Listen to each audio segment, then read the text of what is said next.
லைலத்துல் கத்ருடைய இரவை நீங்கள் அடைந்தால், அல்லாஹ்வுடைய தூதருக்கு முன்னால் அந்த இரவை பற்றி பேசப்படுகிறது.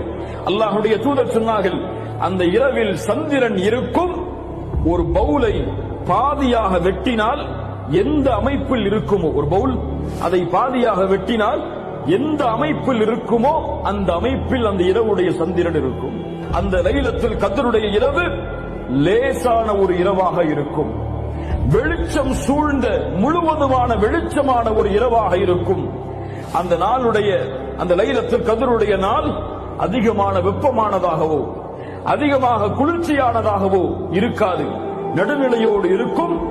அந்த நேரத்திலே சூரியனுடைய, காலை நேரத்தின் சூரியனுடைய அந்த சிகப்பு நிறம் கொஞ்சம் கம்மியாக இருக்கும் என்று அல்லாஹ்வுடைய தூதர் ஸல்லல்லாஹு அலைஹி வஸல்லம் அவர்கள் சொன்னார்கள்.